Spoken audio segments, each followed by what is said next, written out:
Hello friend, स्वागत है हमारे यूट्यूब चैनल पे। आज इस वीडियो में बिहार दौरा का प्रैक्टिस सेट देखने वाले हैं। इसमें टोटल प्रश्न 50 ही रहेंगे और यह डिस्कशन के साथ रहेगा। मैंने इसे खुद से तैयार किया है। आप लोग कमेंट करके बताएंगे इस प्रैक्टिस सेट को देख करके ये प्रैक्टिस सेट आप लोग को कैसा लगा। फर्स्ट नंबर क्वेश्चन को देखिए, वित्त आयोग क्या है? वित्त आयोग क्या है बताइएगा। ऑप्शन को देख लीजिए। वित्त आयोग जो है यह संवैधानिक निकाय है जो राजकोषीय संघवाद के केंद्र में है। वित्त आयोग की चर्चा अनुच्छेद 280 में मिलता है। वित्त आयोग की चर्चा 280 में मिलता है। इसका कार्य क्या है? तो वित्त आयोग के अध्यक्षों का कार्य या फिर वित्त आयोग का कार्य जो है राज्य तथा संघ के बीच में टैक्स का बंटवारा करना। क्लियर। अगर बात की जाए राज्य वित्त आयोग की, यहाँ पे तो वित्त आयोग है। राज्य वित्त आयोग की चर्चा किस में है? तो अनुच्छेद 243 वन में है। अनुच्छेद 243 वन में है राज्य वित्त आयोग की चर्चा। अगर क्वेश्चन पूछा जाए कि वर्तमान में वित्त आयोग के अध्यक्ष कौन है, तो अभी है NK सिंह, जिनका पूरा नाम नंदकिशोर सिंह है। वित्त आयोग की स्थापना कब की गई थी? तो इसकी स्थापना 22 नवंबर 1951 को की गई थी। और इसके प्रथम अध्यक्ष किसे बनाया गया था? तो पता ही होगा, KC नियोगी को प्रथम अध्यक्ष बनाया गया था। क्लियर। इसका राइट आंसर क्या हो जाएगा? यह हो जाएगा पंचवार्षिक निकाय। वित्त आयोग क्या है? यह हो जाएगा पंचवार्षिक निकाय। क्लियर। आगे बढ़ते हैं। इसमें एक अध्यक्ष और 4 अन्य सदस्य होते हैं। क्वेश्चन नंबर 2, भारत के चौथे वित्त आयोग के अध्यक्ष कौन थे? अभी हमने बात किया था प्रथम, अब यहाँ क्वेश्चन आया है चौथे वित्त आयोग के अध्यक्ष। कहीं से भी क्वेश्चन आ सकता है, गौर करिएगा। प्रथम कौन थे? तो KC नियोगी थे। दूसरे कौन थे? तो के संथामन। तीसरा जो अध्यक्ष थे AK चंद्रा। वही चौथा कौन थे? तो PV राजमन्नार थे, डॉक्टर PV राजमन्नार। इसका राइट आंसर हो जाएगा ऑप्शन नंबर D। क्लियर। आगे बढ़ते हैं। नेक्स्ट है, भारत के प्रथम नियंत्रक एवं महालेखा परीक्षक कौन थे? यहाँ से बिहार दरोगा में क्वेश्चन आता है। भारत के प्रथम नियंत्रक एवं महालेखा परीक्षक कौन थे? नियंत्रक एवं महालेखा परीक्षक की बात हो रही है, तो इसकी चर्चा किस अनुच्छेद में मिलती है? तो इसकी चर्चा अनुच्छेद 148 से लेकर के 151 तक इसकी चर्चा मिलती है। इसकी नियुक्ति किसके द्वारा किया जाता है? राष्ट्रपति के द्वारा। राष्ट्रपति के द्वारा। किस अनुच्छेद में वर्णन है? तो 148 और 151। क्लियर। इसका जो कार्यकाल होता है यह 6 वर्ष का होता है या फिर 65 वर्ष की आयु तक। 65 वर्ष जो पहले पूरा हो जाए वही इसका कार्यकाल होता है।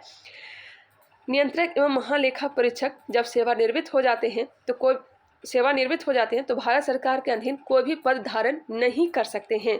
क्लियर। इनका कार्य क्या होता है? तो सार्वजनिक धन का हिसाब किताब रखना, संरक्षण करना, परीक्षण करना। क्लियर। इसका राइट आंसर क्या हो जाएगा? इसका राइट आंसर हो जाएगा option number A, V Narahari Rao प्रथम नियंत्रक एवं महालेखा परीक्षक थे। क्लियर। आगे बढ़ते हैं। अगर पूछा जाए कि प्रथम महिला अध्यक्ष कौन थी? यह थी सिंधु श्री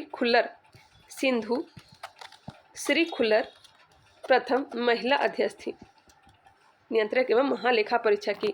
वही वर्तमान में नियंत्रक एवं महालेखा परीक्षक कौन है? तो अभी मेरे ख्याल से गिरीश चंद्र मुर्मू है। चलिए आगे बढ़ते हैं। नेक्स्ट क्वेश्चन देखते हैं। वही दूसरे कौन है? तो AK चंद्रा हैं, तीसरे AK राव हैं और चौथे S रंगनाथन हैं। क्लियर। नेक्स्ट क्वेश्चन है क्वेश्चन नंबर 4, भारत के प्रथम मुस्लिम महान्यायवादी कौन थे? यहाँ पे वर्ड आ रहा है महान्यायवादी। महान्यायवादी से भी बिहार दरोगा में क्वेश्चन आते हैं, राष्ट्रपति से क्वेश्चन आते हैं। तो महान्यायवादी के लिए 2 ही अनुच्छेद हैं। कौन कौन सा है? तो एक अनुच्छेद है अनुच्छेद 76 और एक है 88। महान्यायवादी की नियुक्ति की चर्चा अनुच्छेद 76 में है और 88 में क्या है? गौर करिएगा। महान्यायवादी लोकसभा या फिर राज्यसभा या फिर सदन या समिति में भाग ले सकते हैं, संबोधित कर सकते हैं, जबकि वोट देने का अधिकार महान्यायवादी को नहीं है। यह किस में चर्चा है? तो अनुच्छेद 88 में है। इसकी नियुक्ति किसके द्वारा की जाती है? तो राष्ट्रपति के द्वारा। या राष्ट्रपति के प्रसाद पर्यंत ही पद पे बने रहते हैं। इसे हटाने का अधिकार भी राष्ट्रपति को ही है, पदच्युत कर सकते हैं। इन्हें पद के लिए वेतन नहीं दिया जाता है, लेकिन हालांकि इसको वेतन जो है संचित निधि से दिया जाता है। कहीं कहीं लिखा हो रहता है कि नहीं दिया जाता है पद का वेतन, जबकि कहीं कहीं दिया रहता है कि इसे जो वेतन और पेंशन दिए जाते हैं संचित निधि से दिए जाते हैं। क्लियर। इसका कार्यकाल 5 वर्ष का होता है। कार्यकाल 5 वर्ष का होता है, लेकिन कहीं कहीं कार्यकाल भी नहीं दिया हुआ रहता है, क्योंकि इसकी जो नियुक्ति की जाती है राष्ट्रपति के द्वारा, तो राष्ट्रपति जब चाहे तो इसे हटा सकती है। क्लियर। इसका राइट आंसर हो जाएगा भारत के प्रथम मुस्लिम महान्यायवादी कौन थे, तो ऑप्शन को देख लीजिए, ये हो जाएगा गुलाम ई वाहनवती, गुलाम ई वाहनवती। क्लियर। इनका योग्यता अगर पूछ दिया जाए कि महान्यायवादी का योग्यता क्या होता है, जो सुप्रीम कोर्ट के न्यायाधीश की योग्यता होती है उसी के समान महान्यायवादी की योग्यता होती है। यह राज्य क्षेत्र के सभी न्यायालय में सुनवाई का अधिकार इसे प्राप्त है। अगर क्वेश्चन पूछ दिया जाए कि प्रथम महान्यायवादी कौन थे, गौर से सुनते जाइएगा, प्रथम महान्यायवादी कौन थे, तो प्रथम महान्यायवादी थे एम.सी. सितलवाड़, जिनका कार्यकाल 28 जनवरी 1950 से लेकर के 1 मार्च 1963 तक था। सर्वाधिक कार्यकाल महान्यायवादी पद का किसका था, तो एम.सी. सितलवाड़ का था। उसके बाद सी के दफ्तरी अध्यक्ष इसके बनते हैं, महान्यायवादी बनते हैं। अगर क्वेश्चन पूछा जाए कि सबसे छोटा कार्यकाल किस महान्यायवादी का था, तो यह था सोली सोरोवजी का। सोली सोरोवजी का सबसे कम कार्यकाल था। अब क्वेश्चन आता है कि अभी वर्तमान में महान्यायवादी कौन है, तो आप लोग बताइएगा कि वर्तमान में महान्यायवादी कौन है, तो यह है आर वेंकट रमन, जो कि 16वें महान्यायवादी हैं। इसका राइट आंसर मिल गया होगा, गुलाम ई वाहनवती प्रथम मुस्लिम अध्यक्ष थे, प्रथम मुस्लिम महान्यायवादी थे। ऑप्शन नंबर डी इसका राइट आंसर हो जाएगा। साथ साथ आंसर देते चलेंगे। नेक्स्ट है आर्थिक विकास की अवधारणा मुख्य रूप से संबंधित है। आर्थिक विकास की अवधारणा मुख्य रूप से संबंधित है विकासशील देशों से, एशियाई देशों से, अल्प विकसित देशों से या फिर विकसित देशों से। इसका राइट आंसर आप लोग कमेंट करके बताएंगे। चलिए मैं आगे बढ़ती हूँ, हालांकि मैंने इसे करवाया भी है। नेक्स्ट है राज्य स्तरीय मानव विकास रिपोर्ट जारी करने वाला पहला राज्य कौन है। राज्य स्तरीय मानव विकास रिपोर्ट जारी करने वाला पहला राज्य कौन है। उत्तर प्रदेश, कर्नाटक, केरल, मध्य प्रदेश। तो यह हो जाएगा केरल। केरल राज्य स्तरीय मानव विकास रिपोर्ट जारी करने वाला पहला राज्य है। नेक्स्ट है योजना अवकाश का समय है। योजना अवकाश का समय है 1966 से 69, 1978 से 80, 1967 से 70, 1988 से 1990। यहाँ पे आ रही योजना अवकाश, यहाँ पे गौर करिएगा। योजना आयोग कब लाया गया था, तो 15 मार्च 1950 को लाया गया था। इसके अध्यक्ष कौन होते हैं, क्या होते हैं प्रधानमंत्री। यहाँ पे क्वेश्चन एक पूछा जा सकता है आप लोग को बुझाने के लिए कि योजना आयोग के प्रथम महिला अध्यक्ष कौन थी। तो जो महिला प्रधानमंत्री, पहली महिला प्रधानमंत्री होंगी, वही योजना आयोग के भी अध्यक्ष हो सकती हैं। तो कौन थी प्रथम महिला प्रधानमंत्री, तो इंदिरा गांधी। तो यह हो सकता है कि योजना आयोग के प्रथम महिला अध्यक्ष कौन थी, तो इंदिरा गांधी। एक क्वेश्चन और आ सकता है, योजना आयोग के अंतिम अध्यक्ष कौन थे, तो यह थे श्री नरेंद्र मोदी इसके अंतिम अध्यक्ष थे। वही इसके जगह पर योजना आयोग को हटा करके क्या लाया गया है, तो 1 जनवरी 2015 को नीति आयोग लाया गया है। और क्वेश्चन आ सकता है कि नीति आयोग के प्रथम अध्यक्ष कौन थे, तो यह थे श्री नरेंद्र मोदी। क्लियर। यहाँ पे क्वेश्चन है योजना अवकाश का समय कौन सा था, तो 1966 से लेकर के 1979। 1951 से लेकर के 1956 तक कौन सा चला था, तो प्रथम पंचवर्षीय योजना कहाँ से लिया गया था, तो सोवियत संघ से लिया गया था। ये जो कौन से मॉडल पे आधारित था, तेहरान डोमर मॉडल पे आधारित था। वही 1956 से लेकर के 5 वर्ष इसको जोड़ेंगे तो कितना आ जाएगा, 1961 है। यह द्वितीय पंचवर्षीय योजना जो कि पीवी महालनोबिस मॉडल पे आधारित था। इसका राइट आंसर ऑप्शन नंबर ए। चलिए आगे बढ़ते हैं, नेक्स्ट क्वेश्चन देखते हैं। क्वेश्चन नंबर 8 है। यहीं पे एक और क्वेश्चन बताइएगा, भारतीय आर्थिक नियोजन के जनक कौन थे। भारतीय आर्थिक नियोजन के जनक कौन थे, तो यह थे एम विश्वेश्वरैया। यहाँ पे एक और क्वेश्चन याद रखिएगा, योजना आयोग को कब समाप्त कर दिया गया, कब खत्म कर दिया गया। यह खत्म किया गया था मेरे ख्याल से 13 अगस्त 2014 को। योजना आयोग को 13 अगस्त 2014 को खत्म कर दिया गया था। आगे है क्वेश्चन नंबर 8, निम्न में से कौन सा देश चुकंदर से चीनी तैयार करता है। आपने क्वेश्चन सुना होगा, निम्न में से कौन सा देश चुकंदर से चीनी तैयार करता है, यह हो जाएगा Ukraine. Option number C, Ukraine जो है चुकंदर से चीनी तैयार करता है। गेहूं सर्वाधिक यूक्रेन में ही होता है मेरे ख्याल से। नेक्स्ट है क्वेश्चन नंबर 9, भारत का सबसे लंबा समुद्र तट है। भारत का सबसे लंबा समुद्र तट है चपोरा तट जो कि गोवा है, अक्सा तट महाराष्ट्र, नगोआ तट द्वीप और मरीना तट तमिलनाडु। भारत का सबसे लंबा समुद्र तट कौन सा है बताइएगा। यह हो जाएगा मरीना तट। मरीना तट जो कि तमिलनाडु के पास है। ऑप्शन नंबर डी इसका राइट आंसर हो जाएगा। कश्मीर घाटी किन दो पर्वत श्रेणियों के मध्य स्थित है। कश्मीर घाटी किन दो पर्वत श्रेणियों के मध्य स्थित है। यह हो जाएगा बृहत हिमालय व पीर पंजाल हिमालय के मध्य। बृहत हिमालय व पीर पंजाल के मध्य। नेक्स्ट है सर्वाधिक वनावरण प्रतिशत वाला केंद्र शासित प्रदेश कौन सा है। सर्वाधिक वनावरण प्रतिशत वाला केंद्र शासित प्रदेश बताइएगा कौन सा केंद्र शासित प्रदेश है। यह हो जाएगा लक्षद्वीप। अब यहाँ पे वन की बात आई है तो सुनिएगा। वन अनुसंधान केंद्र, भारतीय वन अनुसंधान केंद्र कहाँ है। यह हो जाएगा देहरादून। देहरादून मैंने करवाया भी है स्टैटिक जीके में। देहरादून अगर क्वेश्चन पूछा जाए वन अनुसंधान केंद्र की स्थापना कब की गई थी, या उत्तराखंड में है, इसकी स्थापना कब की गई थी, तो वन अनुसंधान केंद्र या फिर संस्थान की स्थापना 1906 ईस्वी में की गई थी। नेक्स्ट है राष्ट्रीय वनस्पति अनुसंधान संस्थान। गौर करिएगा, राष्ट्रीय वनस्पति अनुसंधान संस्थान का मुख्यालय कहाँ है। यह हो जाएगा लखनऊ। संस्थान कहाँ है, तो हो जाएगा लखनऊ। सर्वाधिक वन कहाँ पाए जाते हैं, तो एमपी में। वन घनत्व सर्वाधिक कहाँ है, तो मेरे ख्याल से अरुणाचल प्रदेश। वन घनत्व अरुणाचल प्रदेश, सर्वाधिक वन एमपी में, मध्य प्रदेश में। अगर क्वेश्चन पूछ दिया जाए वन संरक्षण अधिनियम कब लाया गया था। वन संरक्षण अधिनियम कब लाया गया था। वन्य जीव की मैं बात नहीं कर रही हूँ, वन संरक्षण की बात कर रही हूँ। तो वन संरक्षण अधिनियम 1980 में लाया गया था। अगर क्वेश्चन रहता वन्य जीव संरक्षण अधिनियम कब लाया गया था, तो वन्य जीव संरक्षण अधिनियम 1972 में लाया गया था। एक साल बाद ही बाघ संरक्षण अधिनियम लाया गया था 1973 में। इसलिए मुझे इस याद है 1973 में बाघ संरक्षण परियोजना, 1972 में वन जीव संरक्षण अधिनियम।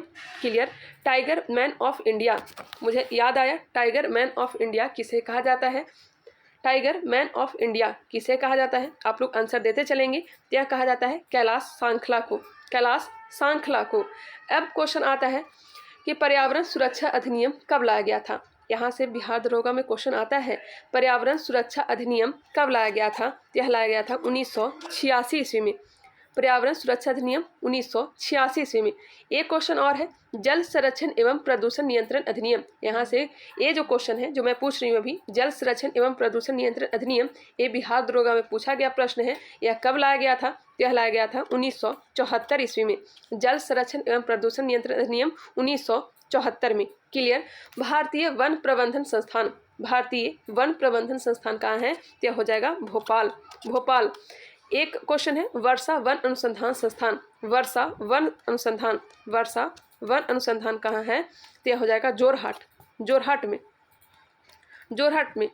एक और क्वेश्चन है वन उत्पादकता केंद्र। वन उत्पादकता केंद्र कहाँ है, तो यह हो जाएगा रांची। सब अलग अलग क्वेश्चन है। और है भारत के प्रथम वन नीति कब लाई गई थी। भारत में प्रथम वन नीति कब लाई गई थी। भारत में प्रथम वन नीति 1894 में लाई गई थी। मैं बार बार दोहरा रही हूँ इसलिए आप लोग को याद हो सकता है। भारत में प्रथम वन नीति 1894 को लाई गई थी। क्लियर। यहाँ से एक क्वेश्चन और याद रखिएगा, गैंडा संरक्षण। गैंडा संरक्षण परियोजना।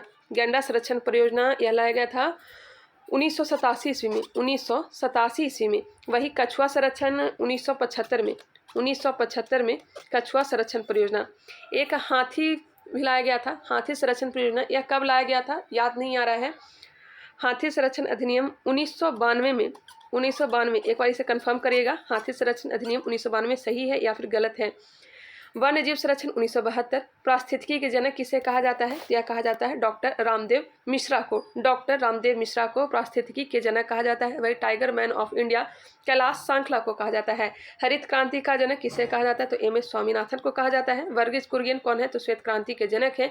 बहुत सारे इसका डिटेल में बता दी। चलिए आगे बढ़ते हैं। इसका राइट आंसर तो मिल ही गया होगा, ऑप्शन नंबर ए। ऑप्शन नंबर ए। नेक्स्ट क्वेश्चन देखते हैं, क्वेश्चन नंबर 13। हैदर अली की मृत्यु किस युद्ध के दौरान हुई थी।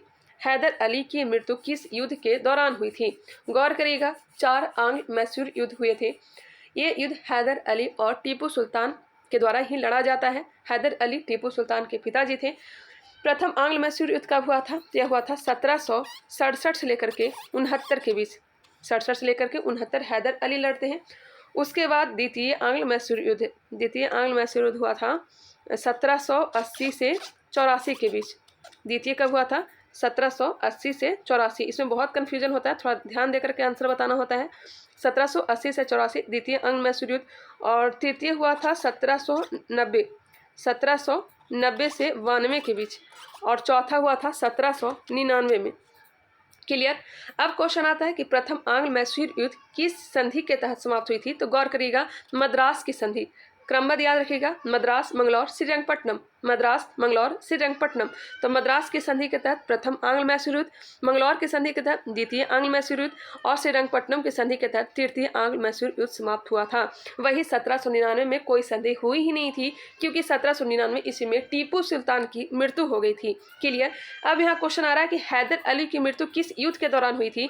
तो हैदर अली की जो मृत्यु हुई थी यह हुई थी 1782 ईस्वी में। 1782 ईस्वी में। तो समझ सकते हैं कि द्वितीय आंग्ल मैसूर युद्ध के समय में ही हैदर अली की मृत्यु हो गई थी। उसके बाद टीपू सुल्तान इस युद्ध को संभालते हैं।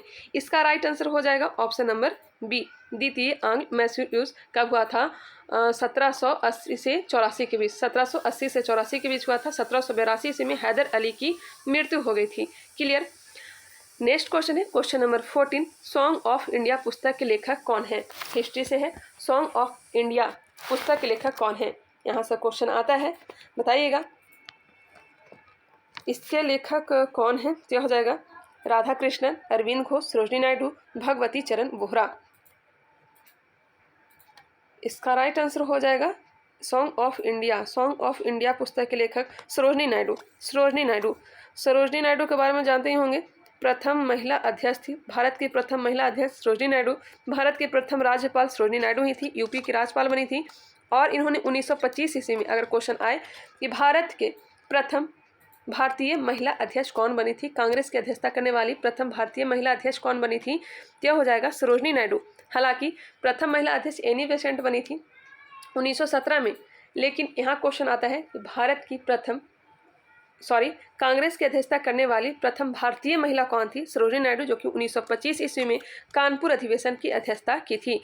इन्हें क्या कहा जाता है? तो नाइटिंगेल ऑफ इंडिया। ये उपाधि किसके द्वारा दिया गया था? यह दिया गया था महात्मा गांधी के द्वारा। आयन भारत की कोकिला किसे कहा जाता है? सरोजिनी नायडू को। यह उपाधि किसने दिया था? तो महात्मा गांधी ने।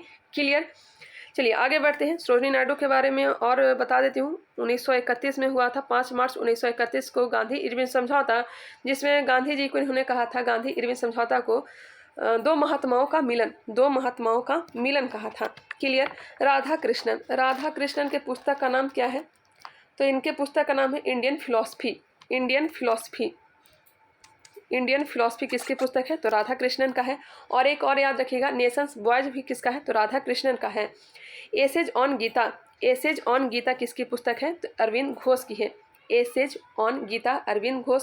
या फिर लाइफ डिवाइन, बहुत चर्चित पुस्तक है, लाइफ डिवाइन किसका है? तो अरविंद घोष का है। सरोजिनी नायडू की कविता का नाम याद रखिएगा। इनके कविता का नाम क्या है? तो इनका कविताओं का संग्रह गोल्डन थ्रेशोल्ड कहलाता है। वही भगवती चरण बोहरा का तो मुझे याद नहीं है, इनकी पुस्तक का नाम क्या है। और याद रखिएगा राजेंद्र प्रसाद के बारे में। राजेंद्र प्रसाद का पुस्तक का नाम है इंडिया डिवाइडेड। अनहैप्पी इंडिया किसका है? तो लाला लाजपत राय का है। गीता रहस्य पुस्तक बाल गंगाधर तिलक। इंडिया टुडे किसका है? तो रजनीपाम दत्त का है। डिस्कवरी ऑफ इंडिया यह हो जाएगा पंडित जवाहरलाल नेहरू, जो कि अहमदनगर किले में इन्होंने बंद होकर के डिस्कवरी ऑफ इंडिया पुस्तक को लिखी थी। 1942 ईस्वी में भारत छोड़ो आंदोलन के दरमियान ही इन्हें अहमदनगर किला में बंद करके रखा जाता है और डिस्कवरी ऑफ इंडिया का यह निर्माण कर देते हैं।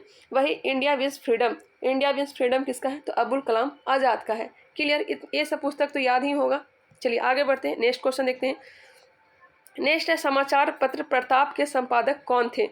ये क्वेश्चन बीपीएससी में आ चुका है। ये क्वेश्चन बीपीएससी में आया हुआ है। प्रताप के संपादक कौन थे? श्यामजी कृष्ण वर्मा, गणेश शंकर विद्यार्थी, सच्चिदानंद सिन्हा, भारतेंदु हरिश्चंद्र। गणेश शंकर विद्यार्थी ऑप्शन नंबर बी। सच्चिदानंद सिन्हा को कांग्रेस संविधान सभा के अस्थायी अध्यक्ष बनाया गया था। कब? 9 दिसंबर 1946 को।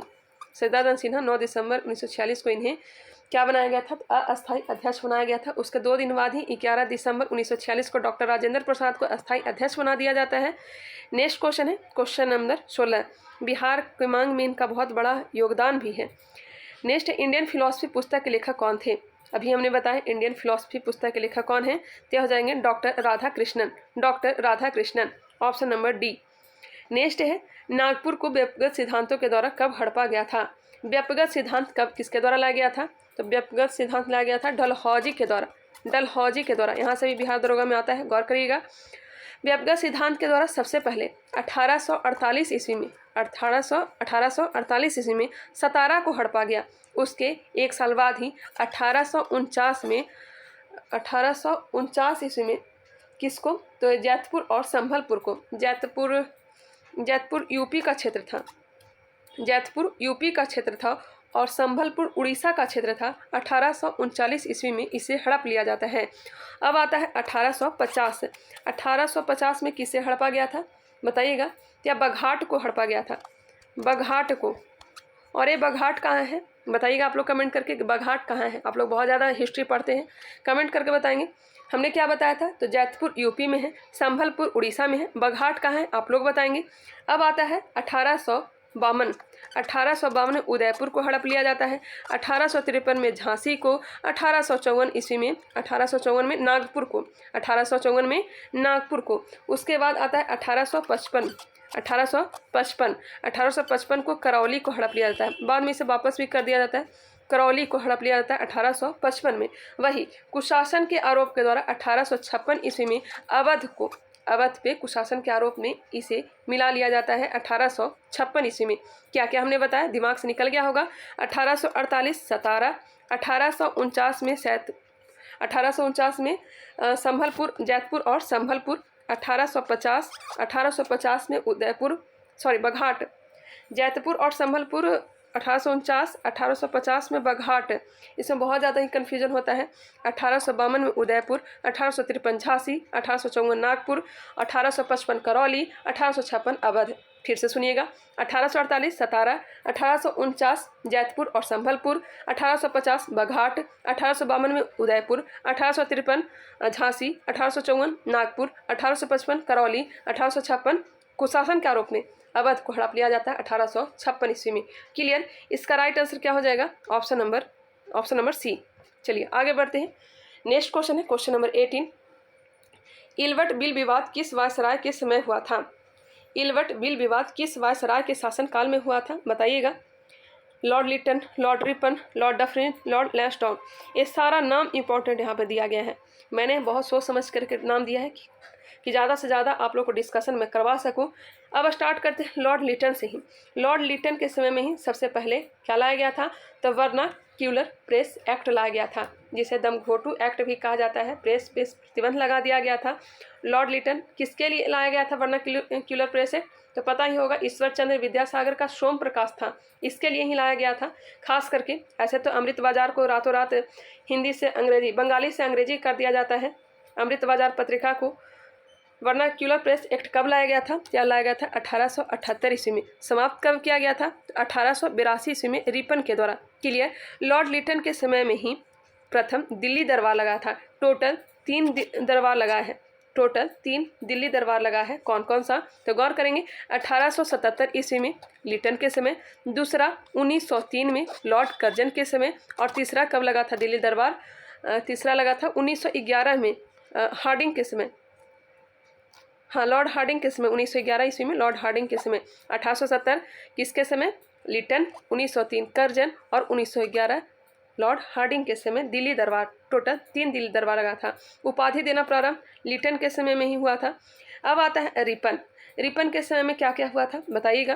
तो सबसे पहले 1881 ईस्वी में 10वीं जनगणना प्रारंभ हुई थी। स्थानीय स्वशासन का इन्हें जनक कहा जाता है। इन्होंने बहुत सारे अच्छे काम किए थे।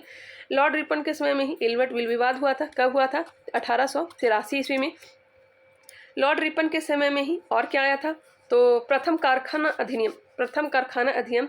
टोटल 6 कारखाना अधिनियम याद रखिएगा, मैं क्रमबद्ध तरीके से बताती हूँ आप लोग को। पहला कारखाना अधिनियम आया था 1881 ईस्वी में, 1881 ईस्वी में रिपन के समय। उसके बाद कारखाना अधिनियम आया था 1891 में लैंसडाउन के समय। तीसरा कारखाना अधिनियम 1911 में हार्डिंग के समय, 1881, 1891, 1911। चौथा आया था 1922 में इस समय वायसराय कौन था? तो रीडिंग था, रीडिंग 1922 में रीडिंग के समय। और 5वां कारखाना अधिनियम 5वां जो आया था 1934 में आया था, 34 में। और 6ठा आया था 1944 में, 1944 में। 34 में जो आया था यह किसके समय? तो वेलिंगटन के समय। और 6ठा लाया गया था किसके समय? बेवेल के समय। एक बार फिर से सुनिएगा। प्रथम कारखाना अधिनियम 1881 रिपन, दूसरा कारखाना अधिनियम 1891 लैंसडाउन, तीसरा कारखाना अधिनियम 1911 हार्डिंग, चौथा 1922 किसके समय? तो रीडिंग के समय। 5वां कारखाना अधिनियम 1934 किसके समय? वेलिंगटन के समय। और 6ठा जो लाया गया था 1944 में बेवेल के समय। आई होप यह क्लियर हो चुका होगा। कहीं से क्वेश्चन आ सकता है, इसलिए आप लोग ध्यान देंगे। लॉर्ड डफरिन, अब आता है लॉर्ड डफरिन। लॉर्ड डफरिन के समय काल में प्रमुख काम क्या हुआ था? तो कांग्रेस की स्थापना किया गया था। कांग्रेस की स्थापना 28 दिसंबर 1885 को किया गया था। अल्पसंख्यक से इसका तुलना किया था लॉर्ड डफरिन ने ही। 28 दिसंबर 1885 को ए.ओ. हुम के द्वारा इसकी स्थापना की जाती है। कहाँ? तो बम्बई में गोकुलदास तेजपाल संस्कृत महाविद्यालय में। होना कहाँ था? तो पुणे में होना था, लेकिन हुआ कहाँ था? तो बम्बई में हुआ था। शिमला का संत किसे कहा जाता है? तो ए.ओ. हुम को कहा जाता है। यह असैनिक अधिकारी थे। प्रथम अध्यक्ष कौन बने थे? तो प्रथम अध्यक्ष बने थे W.C. बनर्जी। उसके बाद 1886 में अध्यक्ष कौन बने थे? तो दादा भाई नौरोजी बने थे। प्रथम मुस्लिम अध्यक्ष बदरुद्दीन तैयबजी। जॉर्ज यूले प्रथम अंग्रेज अध्यक्ष थे। प्रथम अंग्रेज अध्यक्ष जॉर्ज यूले थे, जो कि इलाहाबाद अधिवेशन की अध्यक्षता किया था। चलिए आगे बढ़ते हैं। बहुत हो गया इसका डिस्कशन। इसका राइट आंसर हो जाएगा ऑप्शन नंबर बी। आगे बढ़ते हैं। नेक्स्ट क्वेश्चन है क्वेश्चन नंबर 19। टोटल 50 क्वेश्चन है। नेक्स्ट है, ईश्वर केवल मनुष्य के सद्गुण को पहचानता है तथा उसकी जाति नहीं पूछता, आगामी दुनिया में कोई जाति नहीं होगी, यह सिद्धांत किस भक्ति संत का है? ईश्वर केवल मनुष्य के सद्गुण को पहचानता है तथा उसकी जाति नहीं पूछता, आगामी दुनिया में कोई जाति नहीं होगी, यह सिद्धांत किस भक्ति संत का है?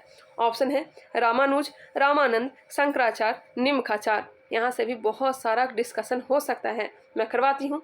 शंकराचार्य से स्टार्ट करते हैं। इन्होंने 4 पीठ बनवाने का काम किया था, 4 मठ बनवाने का काम किया था। कौन कौन सा था? ध्यान दीजिएगा, चारों दिशाओं में था, उत्तर, दक्षिण, पूर्व, पश्चिम। उत्तर की बात की जाए तो उत्तर में कौन सा पीठ था? तो यह हो जाएगा ज्योति मठ, जो कि उत्तराखंड में स्थित था। ज्योतिर्मठ कहाँ है? तो यह उत्तराखंड में। और पूरब में हो जाएगा क्या? पूरब में गोवर्धन पीठ कहाँ है? तो पुरी में है, उड़ीसा में है। और पश्चिम की बात की जाए तो यह द्वारिका शारदा पीठ कहाँ है? तो द्वारिका में है।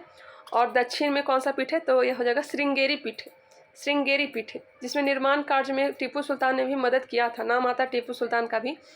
तो यहाँ पे गौर करिएगा, उत्तर में कौन सा है? तो ज्योतिर्मठ है, और ज्योतिर्मठ उत्तराखंड। पूरब में कौन सा मठ है? तो यह हो जाएगा गोवर्धन पीठ, पुरी, उड़ीसा। पश्चिम में श्रृंगेरी, और पश्चिम में शारदा पीठ, और दक्षिण में श्रृंगेरी। क्लियर? आगे बढ़ते हैं। शंकराचार्य ने अद्वैत मत दिया था, अद्वैत मत। और वही निम्काचार्य ने सनक संप्रदाय का नींव डाली थी, और निम्काचार्य ने द्वैताद्वैत मत दिया था। द्वैताद्वैत मत निम्काचार्य। सिर्फ द्वैतवाद अगर है, द्वैतवाद तो माधवाचार्य। विशिष्टाद्वैतवाद किसने दिया था? तो रामानुजाचार्य ने। शुद्ध द्वैतवाद तो वल्लभाचार्य, और इन्होंने पुष्टि मार्ग भी दिया था। क्या क्या? तो अद्वैतवाद शंकराचार्य, द्वैताद्वैतवाद निम्काचार्य, द्वैतवाद माधवाचार्य, विशिष्ट द्वैतवाद रामानुजाचार्य, शुद्ध द्वैतवाद वल्लभाचार्य। सनक संप्रदाय की नींव किसने डाला था? तो निम्काचार्य ने। क्लियर? आगे बढ़ते हैं। और हमने क्या बताया था? पीठ बताया था। तो उत्तर में कौन सा था पीठ? ज्योतिर्पीठ। और दक्षिण में श्रृंगेरी, पूरब में गोवर्धन, और पश्चिम में शारदा पीठ। क्लियर? आगे बढ़ते हैं। इसका राइट आंसर हो जाएगा ऑप्शन नंबर इसका हो जाएगा Ramanuja, option number A. Ramanand का कार्य क्या है? तो इन्होंने भक्ति को उत्तर से दक्षिण लाने का काम किया था, रामानंद ने ही। नेक्स्ट है क्वेश्चन नंबर 20। इंचकैप आयोग कब लाया गया था? इंचकैप आयोग कब लाया गया था? इंचकैप आयोग है क्या? किससे संबंधित है? ये भी बताएंगे। इंचकैप आयोग किससे संबंधित है? तो यह संबंधित है शिक्षा से। किससे संबंधित है? शिक्षा से संबंधित है। और यह लाया कब था? इसके पहले और भी सुनिएगा। सबसे पहले वुड डिस्पैच लाया गया था। शिक्षा का मैग्ना कार्टा कहा जाता है। डलहौजी के समय लाया गया था 1854 ईस्वी में। 1854 ईस्वी में वुड डिस्पैच लाया गया था, जिसे शिक्षा का मैग्ना कार्टा कहा जाता है। किसके द्वारा? लॉर्ड डलहौजी के समय लाया गया था। 1813 के अधिनियम में शिक्षा पे 1 लाख का बजट पारित किया गया था, आप लोग को पता ही होगा। 1854 के बाद अब हम लोग चलते हैं 1882 ईस्वी में हंटर आयोग लाया गया था। हंटर आयोग 1882। उसके बाद रैले आयोग या फिर उसे विश्वविद्यालय आयोग भी कहते हैं। रैले आयोग लाया गया था कर्जन के समय, लॉर्ड कर्जन के समय में लाया गया था 1902 ईस्वी में। उसके बाद आता है सैडलर आयोग कब लाया गया था? सब शिक्षा से संबंधित है। सैडलर आयोग लाया गया था 1917 में चेम्स फोर्ड के समय। अब चलते हैं सैडलर आयोग 1917। उसके बाद कौन सा लाया गया था? 1929 में लाया गया था हरटोंग समिति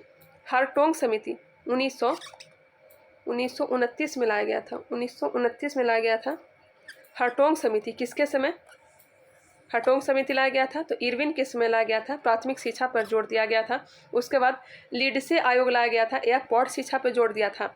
हरटोंग समिति प्राथमिक शिक्षा, लिंडसे आयोग पौध शिक्षा। क्लियर। सार्जेंट आयोग कब आया था? 1944 में वेवेल के समय। एक है राधा कृष्णन आयोग कब आया था? यह कमेंट करके आप लोग बताएंगे राधा कृष्णन आयोग कब लाया गया था। मैं ही बता देती हूँ 1948 में। कौन कौन सा है? शिक्षा का ध्यान दीजिएगा 1813, शिक्षा पर 1 लाख का बजट। उसके बाद वुड डिस्पैच 1854, जिसे शिक्षा का मैग्ना कार्टा। डलहौजी के समय। हंटर आयोग 1882, किसके समय? रिपन के समय। रैले या फिर विश्वविद्यालय आयोग 1902, कर्जन के समय। सैंडलर आयोग 1917, चेम्सफोर्ड के समय। हाटो समिति प्राथमिक शिक्षा के लिए 1929 में। लिंडसे आयोग पौध शिक्षा के लिए 1929। सार्जेंट आयोग बेवेल के समय 1944। राधा कृष्णन आयोग 1948 में लाया गया था। किसके समय? आप लोग बताएंगे। 1948 में तो देश आज़ाद हो गई थी। इसका राइट आंसर हो जाएगा ऑप्शन नंबर सी। इंचकैप आयोग कब लाया गया था? यह लाया गया था 1923 ईस्वी में। 1923 ईस्वी में। क्लियर। आगे बढ़ते हैं। नेक्स्ट क्वेश्चन है, भागवत धर्म विकसित होने का प्रमाण मिलता है। भागवत धर्म विकसित होने का प्रमाण ऐहोल अभिलेख, भीतरी स्तंभ लेख, गरुड़ स्तंभ अभिलेख, हाथी गुफा अभिलेख। हाथी यहाँ पे होना चाहिए था। हाथी गुफा अभिलेख। भागवत धर्म विकसित होने का प्रमाण मिलता है गरुड़ स्तंभ लेख से। और इसका निर्माण किसने करवाया है? मेरे ख्याल से मिनांडर ने करवाया था, कंफर्म नहीं है, लेकिन गरुड़ स्तंभ लेख इसका राइट आंसर हो जाएगा। ऐहोल अभिलेख किसका है? तो पुलकेशिन द्वितीय का है, क्योंकि पुलकेशिन द्वितीय ने हर्षवर्धन को पराजित किया था, जिसकी चर्चा ऐहोल अभिलेख से मिलता है। नर्मदा घाटी में यह अभिलेख प्राप्त हुआ है। हर्षवर्धन वर्धन वंश का शासक। राजधानी कहाँ था? तो थानेसर, कनौज भी था। भीतरी स्तंभ अभिलेख किसका है? तो भीतरी स्तंभ अभिलेख और जूनागढ़ अभिलेख, या किसका है? आप लोग बताएंगे। भीतरी स्तंभ अभिलेख और जूनागढ़ अभिलेख किसका है? यह जो है भीतरी या जूनागढ़ स्कंद गुप्त का है। मदसौर अभिलेख अगर पूछा जाए तो मालवा नरेश यशोवर्मन का है। हाथी गुफा अभिलेख खारवेल का है। नासिक अभिलेख गौतमी बलसिरी। जूनागढ़ अभिलेख रुद्रदामन, जो कि मौर्य वंश चंद्रगुप्त मौर्य का पश्चिम तक विस्तार की जानकारी हमें कौन से अभिलेख से मिलता है? तो रुद्रदामन का जूनागढ़ अभिलेख से ही प्राप्त होता है। चलिए आगे बढ़ते हैं। नेक्स्ट क्वेश्चन देखते हैं, क्वेश्चन नंबर 22 से।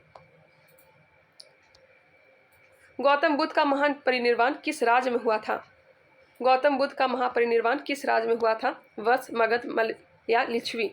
इसका राइट आंसर हो जाएगा ऑप्शन नंबर सी, मलगन राज्य में। ऑप्शन नंबर सी इसका राइट आंसर हो जाएगा। नेक्स्ट है, अंग्रेजों को सुनहरा फरमान कब प्रदान किया गया? अंग्रेजों का सुनहरा फरमान कब प्रदान किया गया था?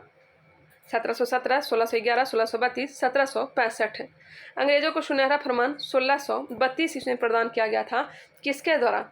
तो गोलकुंडा के शासक थे कुली कुतुब शाह, इसी के द्वारा प्रदान किया गया था 1632 ईस्वी में। 500 वार्षिक पैगोडा के द्वारा ही इसे प्रदान कर दिया गया था। अब्दुल्ला कुतुब शाह के द्वारा सुनहरा फरमान दे दिया गया था। आगे बढ़ते हैं, क्वेश्चन नंबर 24। अंग्रेजों द्वारा सिंध पर अधिकार किसके समय किया गया था? अंग्रेजों द्वारा सिंध पर अधिकार किसके समय किया गया था? क्या किया गया था? 1843 ईस्वी में लॉर्ड एलन वरो के समय।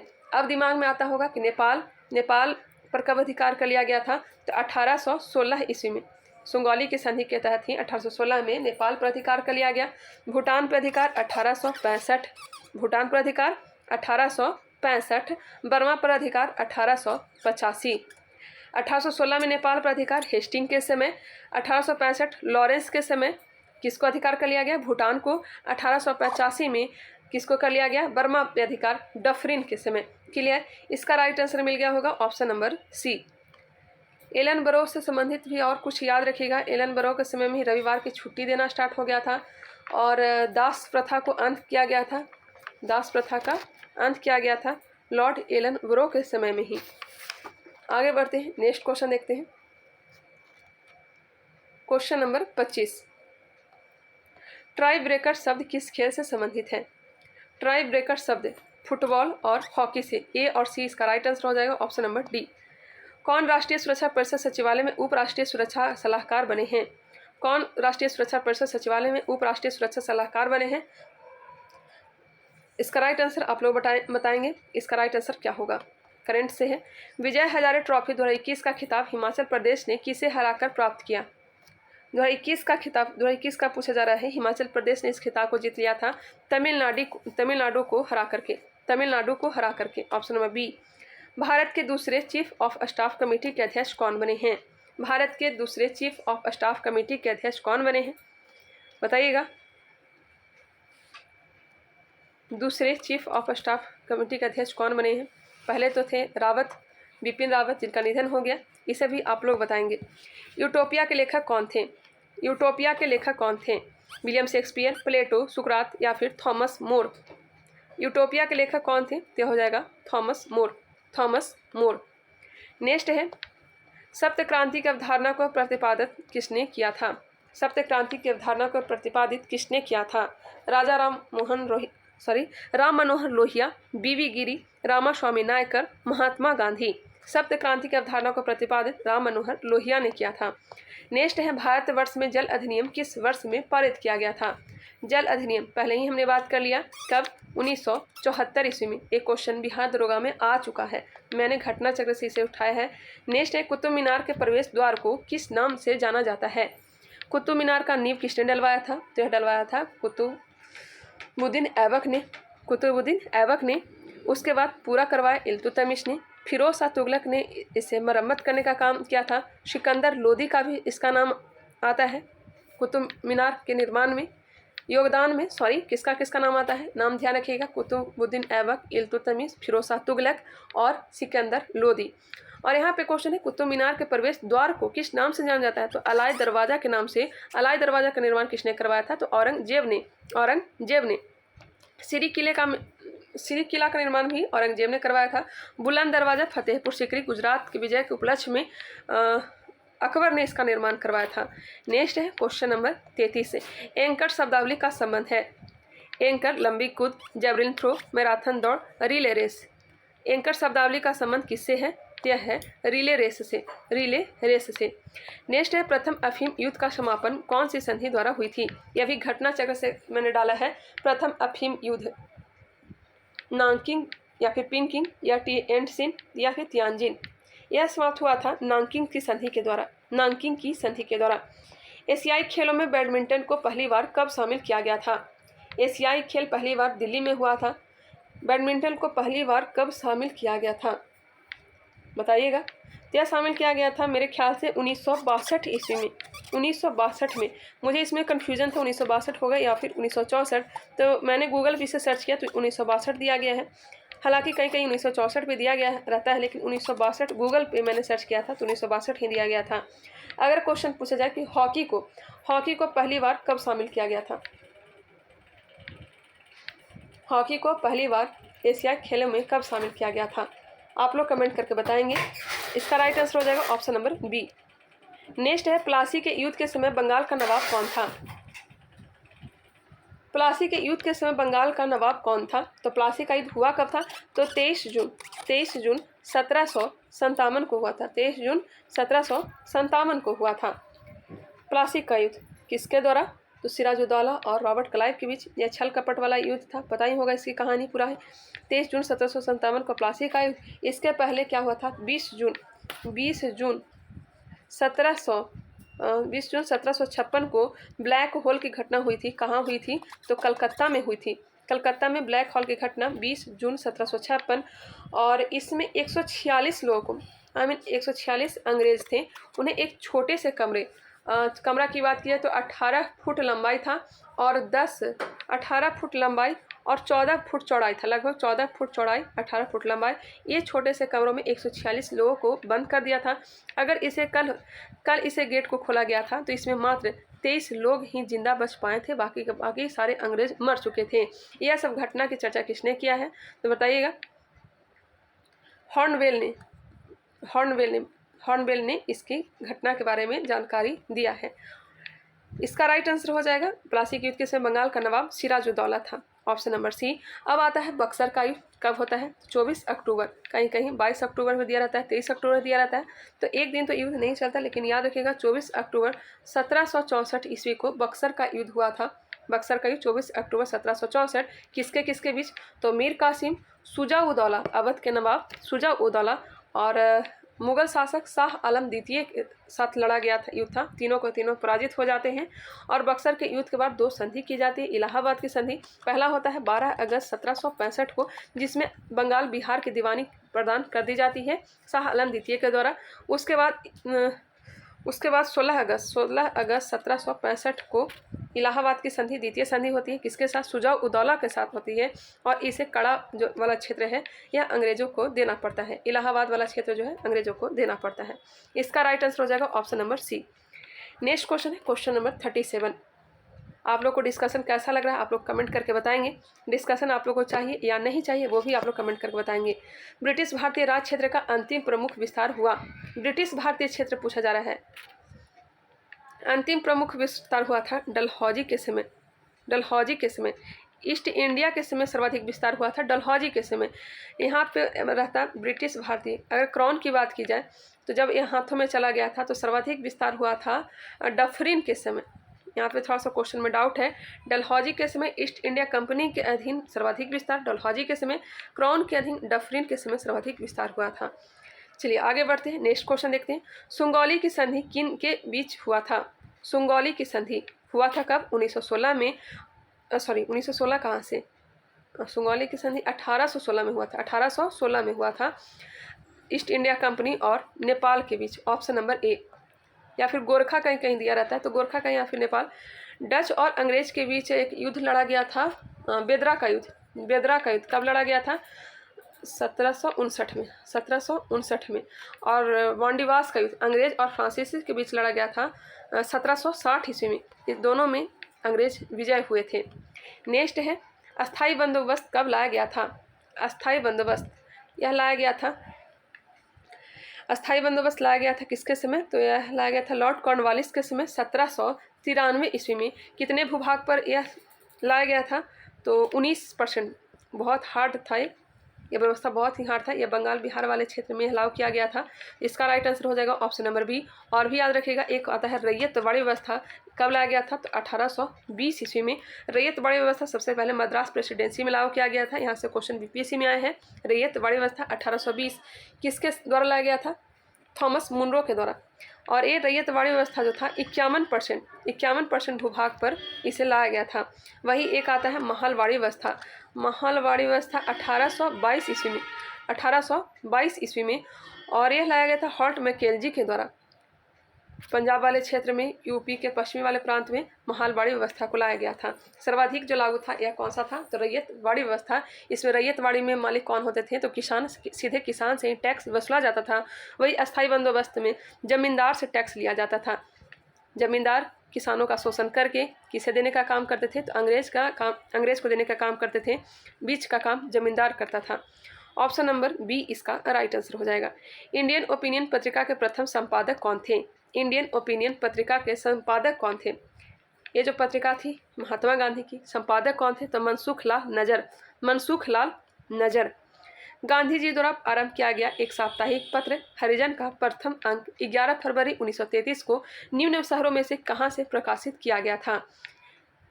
11 फरवरी 1933 को प्रथम अंक को प्रकाशित किया गया था। कौन से शहर से? तो यह किया गया था पुणे से, ऑप्शन नंबर सी, पुणे से। नील आंदोलन का समर्थन करने वाले हिंदू पेट्रियाट के संपादक कौन थे? हिंदू पेट्रियाट नील आंदोलन कब हुआ था? तो यह हुआ था 1859-60 में। 1859 59-60 में नील दर्पण पुस्तक दीनबंधु मित्र के द्वारा लिखा गया था। इसका राइट आंसर हो जाएगा हिंदू पेट्रियाट के संपादक हरिश्चंद्र मुखर्जी थे। नेक्स्ट है रामकृष्ण मिशन की स्थापना किसने की थी? रामकृष्ण मिशन की स्थापना किसने की थी? यह की थी स्वामी विवेकानंद ने। कब? 1897 ईस्वी में। क्योंकि इनके गुरु कौन थे? तो रामकृष्ण परमहंस ही थे। इन्होंने 1893 ईस्वी में शिकागो धर्म सम्मेलन में भी भाग लिया था। बेलूर मठ की स्थापना किसने की थी? तो स्वामी विवेकानंद ने ही की थी। ईश्वर चंद्र विद्यासागर, इनके प्रयासों से ही 1856 में विधवा पुनर्विवाह को लागू किया गया था और अपने बेटे की शादी एक विधवा महिला से ही करवाई थी। सोम प्रकाश इनकी बहुत ही फेमस पत्रिका है। गोपाल कृष्ण गोखले महात्मा गांधी के राजनीतिक गुरु थे। सर्विस सोसाइटी 1905 ईस्वी में इसकी स्थापना की थी। उसका नाम पूरा मुझे याद नहीं आ रहा है। चलिए आगे बढ़ते हैं, नाम याद आएगा तो बताएंगे। आप लोग ही कमेंट करके बताएंगे 1905 ईस्वी में कौन सी सोसाइटी की स्थापना की थी। नेक्स्ट क्वेश्चन चलते हैं, क्वेश्चन नंबर 44। बहुजन समाज के संस्थापक कौन थे? बहुजन समाज के संस्थापक कौन थे? तो इसके संस्थापक थे मुकुंदराव पाटिल। हाँ, मुकुंदराव पाटिल। इसकी स्थापना सतारा में की गई थी। सतारा महाराष्ट्र का क्षेत्र पड़ता है। सतारा में की गई थी। कब की गई थी? तो 1910 ईस्वी में। 1910 ईस्वी में। नेक्स्ट है 1843 में दास प्रथा को किस एक्ट के द्वारा किस एक्ट के द्वारा गैर कानूनी बना दिया गया? पहले ही हमने बात किया था किसके समय? एलन बरो के समय ही इसे समाप्त किया गया था। कौन सा एक्ट? तो एक्ट 5 के द्वारा इसे समाप्त कर दिया गया था 1843 ईस्वी में। सर्वाधिक प्रकाश संश्लेषण किस रंग में होता है? बहुत इजी क्वेश्चन। सर्वाधिक प्रकाश संश्लेषण हरा में तो होता ही नहीं है, सर्वाधिक होता है लाल में। ऑप्शन नंबर ए, लाल में। फुगड़ी किस राज्य का लोक नृत्य है? फुगड़ी किस राज्य का लोक नृत्य है? गोवा, महाराष्ट्र, हरियाणा, राजस्थान। लावनी महाराष्ट्र का हो जाएगा, हरियाणा का सांग हो जाएगा, फाग हो जाएगा हरियाणा का, राजस्थान का घूमर हो जाएगा। गोवा का बताना है तो गोवा का हो जाएगा फुगड़ी। भोवादो, देखनी, टोनी मेल, जागोर, कुनबी, मोरूलेम, ये सब गोवा का लोक नृत्य है। क्लियर? महाराष्ट्र का कोली, तमाशा, लावनी, नकटा, डिंडी, पोवाड़ा, लैजिम, ये सब महाराष्ट्र का लोक नृत्य है। वही गरबा, डांडिया, पनिहारी, जुरीथिन, लास्या, टिप्पानी, भवई, ये सब गुजरात का लोक नृत्य है। ये सब ध्यान रखिएगा। यक्षगान कहाँ का है? तो ये कर्नाटक का है। नेक्स्ट है क्वेश्चन नंबर 48। लेखा पानी दर्रा किस राज्य में है? लेखा पानी दर्रा उत्तराखंड, अरुणाचल प्रदेश, हिमाचल प्रदेश या लद्दाख? लेखा पानी दर्रा हो जाएगा आपका अरुणाचल प्रदेश। यांगदाब दर्रा, दिफू दर्रा कहाँ है? तो यह हो जाएगा अरुणाचल प्रदेश में ही। इसका राइट आंसर हो जाएगा ऑप्शन नंबर बी, तुजू दर्रा, मणिपुर, हिमाचल प्रदेश में। रोहतांग दर्रा, सिपकिला दर्रा, बड़ालाचा दर्रा कहाँ है? तो यह हिमाचल प्रदेश में है। माना नीति लिपुले कहाँ है? तो उत्तराखंड में है। जो जिला बनिहाल, यह सब जम्मू कश्मीर में है। कबड्डी खेल में प्रत्येक पक्ष में खिलाड़ियों की संख्या कितनी होती है? कबड्डी खेल में प्रत्येक पक्ष में खिलाड़ियों की संख्या कितनी होती है? तो होती है 7। कितनी होती है? 7 होती है। निशानेबाजी और तीरंदाजी का खेल परिसर किस नाम से जाना जाता है? निशानेबाजी और तीरंदाजी का खेल परिसर किस नाम से जाना जाता है? तो इसे जानते हैं रेंज के नाम से। 50 क्वेश्चन हमने कंप्लीट कर लिया। आई होप यह वीडियो पसंद आया होगा, डिस्कशन भी अच्छा लगा होगा। आप लोग कमेंट करके बताएंगे कि आप लोग को कैसा ये वीडियो लगा। अगर ये सही लगा है तो भी आप लोग बताएंगे, गलत लगा है वो भी बताएंगे, क्या चेंजिंग करना चाहिए वो भी आप लोग कमेंट करके बता सकते हैं। चलिए मिलते हैं नेक्स्ट वीडियो में, तब तक के लिए धन्यवाद। और 50 क्वेश्चन में कितने क्वेश्चन सही हुए वो भी आप लोग बताएंगे।